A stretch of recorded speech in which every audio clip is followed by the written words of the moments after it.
நமஸ்கார் அனைவருக்கும் வணக்கம். ஹலோ எப்படியும் வெல்கம் டு நாலேஜ் துனியா. இப்போ விசாரத் உத்ராதர் செகண்ட் பேப்பரில் ஏற்கனவே எஸ்ஏ நாங்கள் ஃபஸ்ட்டு செகண்டு தேர்டு போட்டிருக்கோம். இப்போ அதுலேயே டிப்பினி போட்டுட்டு வரோம். இதில் மொத்தம் 4 கொடுத்து 3 கேட்பாங்க. மொத்தம் டோட்டலாக இதில் 8 இருக்குது. நான் நடத்துறது 6 நடத்துகிறேன். இந்த 6மே நல்லா தரவாக படிச்சிங்க. இதில் கண்டிப்பாக 3மே வரும், 4மே கூட வரதுக்கு வாய்ப்பு இருக்குது. ரொம்ப இம்பார்ட்டன்ஸு. இது ஃபுல்லாக எஸ்ஏ படிச்சுட்டு அப்புறம் இந்த டிப்பினி படிச்சிக்கலாம். இந்த கதை புரிஞ்சுட்டா உங்களுக்கு ஈஸியாக இருக்கும். இந்த டிப்பினியில் யார் யார் இந்த கேரக்டர் நடிச்சிருக்கான்றது தான் ஃபுல்லாக டிப்பினியில் பார்க்குறோம். सक्राज ध्रुवस्वामिनी नामक नाटक की श्री जयशंकर प्रसाद जी की अंतिम रचना है. ध्रुवस्वामिनी என்ற பெயரில் நாடகம் श्री जयशंकर प्रसाद जी அவர் எழுதி கடைசி படைப்பாகும். सक्राज इसी नाटक का गौन पात्र है. सक्राज இந்த நாடகத்தில் ஒரு கௌரவ பாத்திரமாக இருக்கிறார். फिर भी இருந்தாலும் கூட உஸ்கா மகத்துவ இருந்தாலும் அவருடைய மகத்துவம் சிறப்பு. சக்ராஜ் அவருடைய மகத்துவம் இதில் அதிகமாக வருது. அவர் எல்லா கேரக்டர்லேயும் இந்த இதில் எல்லாத்துலேயும் அதிகமாக சக்ராஜ் ஒவ்வொரு இதுலேயும் வராரு. அதனால் இவர் அதிகமாக வருகிறார்.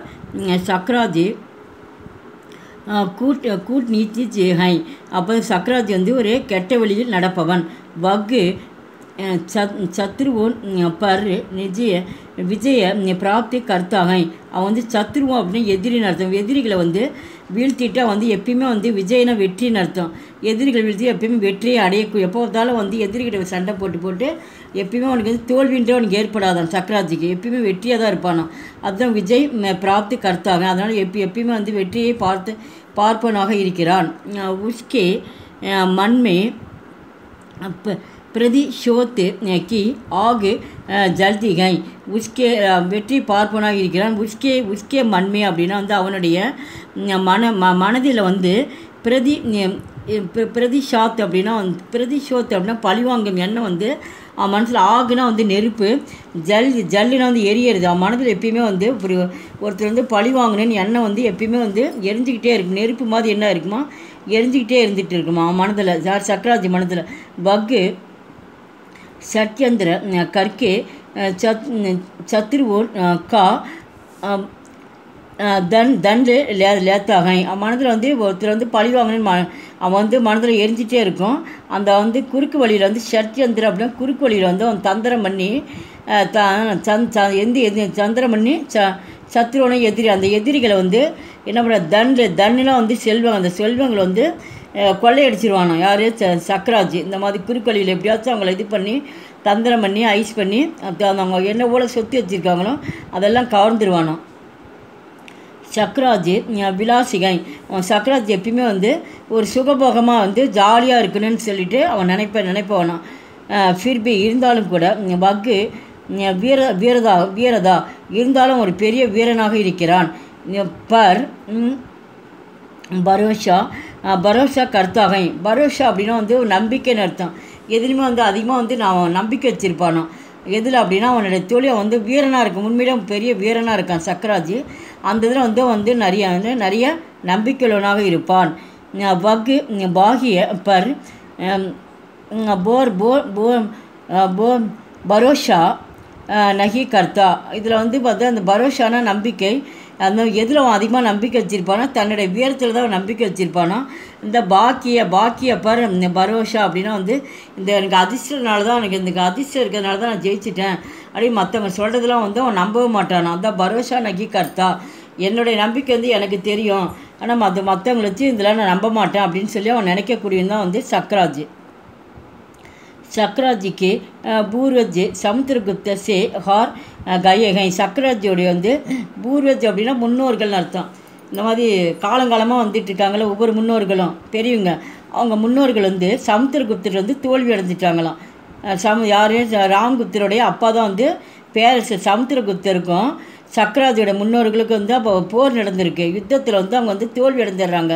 யார், சக்ராஜோட இதில் தோல்வி அடைஞ்சிடுறாங்க.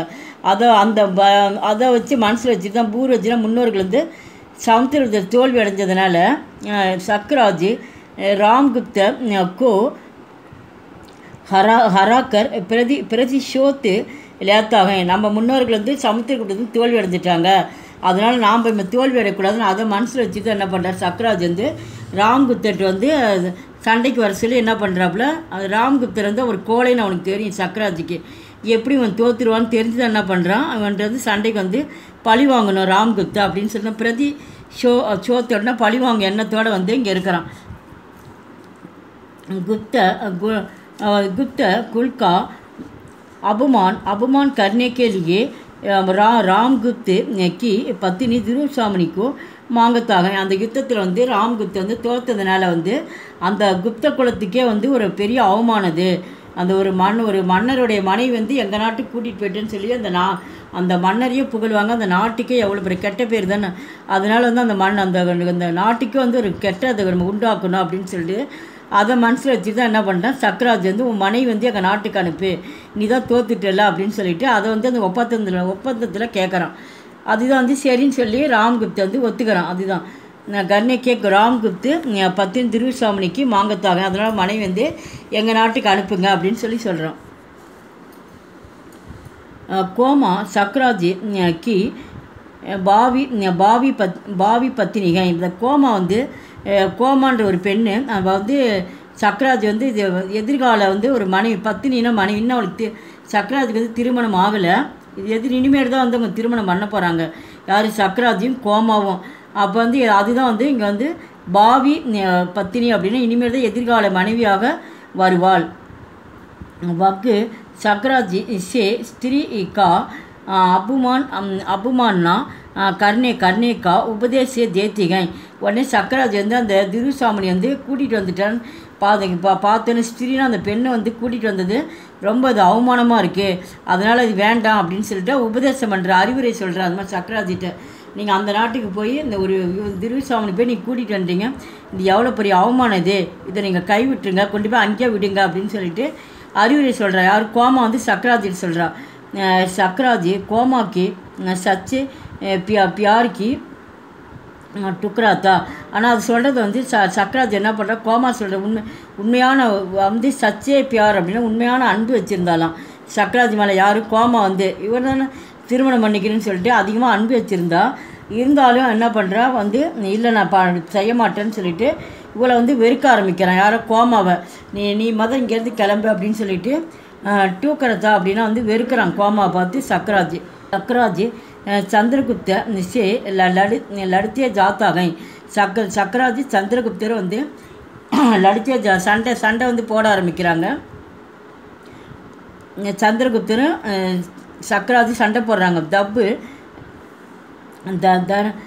தப்பு தூம் கேந்து உதய துவத்தாகை. அந்த இடத்துல சண்டை போடுறப்ப அப்பொழுது வந்து தூம் கேந்து அப்படின்னா வந்து ஒரு வால் நட்சத்திரம் உதயமாகுது. அப்போ வந்து வால் நட்சத்திரம் வந்து ஒன்று தெரியுது. தோ சக்கராஜ் டர் ஜாத்தாக. அந்த வால் நட்சத்திரம் பார்த்தோன்னே என்ன பண்ணுறான், சக்கராஜ் வந்து பயப்படுறான். அவன் எதுக்குமே பயப்பட மாட்டான். சக்கராஜ் ஒரு பெரிய மாவீரன். இருந்தாலும் அந்த வால் நட்சத்திரத்தை பார்த்தோன்னே எனக்கு என்ன வந்துருச்சு, பயம் வந்துருச்சு. டர் ஜாத்தாக. ஆகிர் வக்கு சந்திரகுப்து துவாரா மாறா ஜாத்தாக. அவன் இந்த பயப்பட்ட சூழ்நிலை என்ன பண்ணுறான், சந்திரகுப்து வந்து அவனை வந்து கொண்டுடுறான். யாரை சக்கராஜ் வந்து கொண்டுடுறான். ஸ்திரீ கா अपमान करने वाला का नाश होता है. இந்த கொன்னட்டை வந்து சக்கராஜ் வந்து சந்திரகுப்து கொண்டுடுறான். அப்போ பெண்கள் வந்து ஸ்திரீக்கா அந்த பெண்களை வந்து அவமானப்படுத்தவங்களுக்கு இந்த மாதிரி அழிவு தான் வந்து ஏற்படும். நாஷ் அப்படின்னா அந்த அழிவுன்னு அர்த்தம். அந்த பெண்கள் இந்த மாதிரி வந்து ஏற்படுத்து அழிவு ஏற்படும். இந்த வீடியோ பிடிச்சிருந்தால் லைக் பண்ணுங்கள், ஷேர் பண்ணுங்கள். எங்கள் சேனல் ஃபஸ்ட் டைம் இருந்தால் மறக்காமல் சப்ஸ்கிரைப் பண்ணுங்கள். நன்றி, தன்யவாத்.